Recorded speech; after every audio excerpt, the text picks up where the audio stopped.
Hi,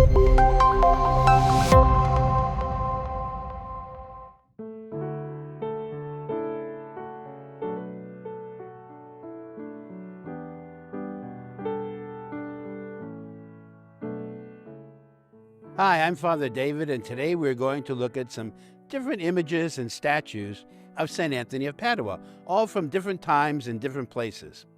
I'm going to talk to you about some of the images out here on the garden, and then we're going to go over to the National Shrine of St. Anthony, which is in the Church of St. Francis here in New York City. So, come on, follow me. Let's take a walk around.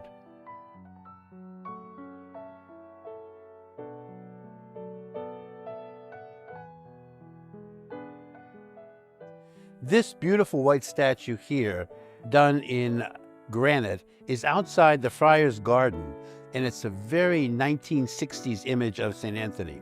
It's very modern, very smooth lines, and it strongly symbolizes St. Anthony's care for the poor. You can see this by the way Anthony is reaching down to the child who symbolizes all those who are poor, and he's handing the boy a piece of bread.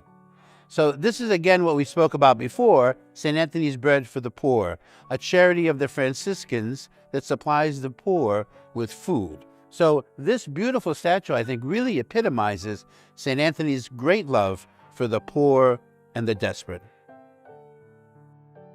Now this piece here is very interesting. It's more of a modern image of St. Anthony, and it is painted, as you can see, actually on a piece of wood. It's very elegant. And yet in some ways it's very jarring because there's gold surrounding St. Anthony, almost as if it's an icon. And we don't often see this very powerful and very courageous kind of preacher, a modern kind of fighter who almost steps forward, almost jumping right out of the wood. As you can see though, there are the traditional symbols of the lily and the baby and the book over here. So you can see those traditional elements of the standard image of St. Anthony of Padua. It's a wonderful piece. It's a very serene piece, as you can see in the faces of the baby and of St. Anthony. So this piece is a very more modern piece and a very striking and a different kind of piece on the image of St. Anthony and the infant Jesus.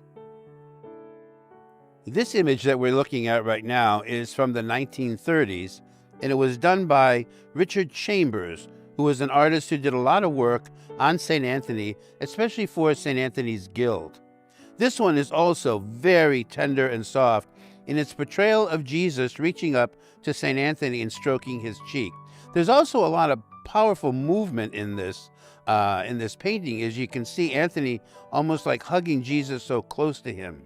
It reminds me of how we reach out to St. Anthony and ask him to help us in so many different ways. This Chambers painting is housed at St. Anthony's Guild with a variety of other paintings that Richard did, paintings of St. Francis as well as St. Anthony. In this beautiful statue here, we see the infant Jesus in the arms of St. Anthony.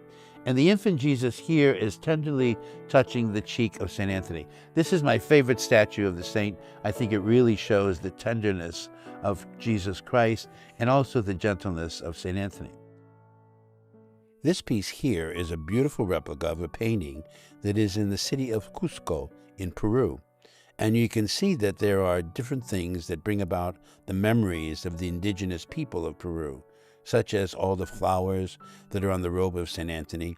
You can also see that St. Anthony is looking at the baby, but the child Jesus is looking out at you and me, kind of challenging us to be one with God. This painting was brought here by Father Mario, who is from Peru originally and was a gift from his mother. And she would be happy to know that this painting is among us now. You can see the brilliant colors, which are just beautiful, the way it stands out, and of course, the beautiful frame that enshrines St. Anthony and the infant Jesus.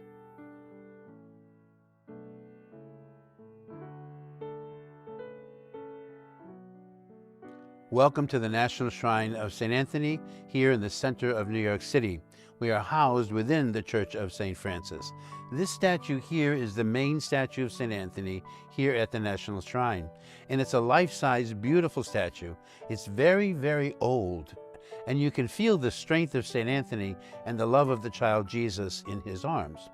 This is a replica of St. Anthony and the child Jesus that contains all of the various symbols that we see and that we've spoken about. So here you have the infant on the book, so that the infant is a symbol of the Word of God that comes from the Gospels, from the Scriptures. It is Jesus, the Word made flesh. And then he has a lily in his arms here, which is symbolic of purity and also single-mindedness in the love of God. And then we have St. Anthony here, very strongly in his face, which would be the strength of St. Anthony in terms of the faith. So this statue kind of has all of it together, all of the symbols, except the symbol of the bread and St. Anthony bread for the poor. And there are different images, as we've seen, where some of the images have all of the symbols, some of them only have one or two. But this one has the lily, the book, and of course the infant Jesus.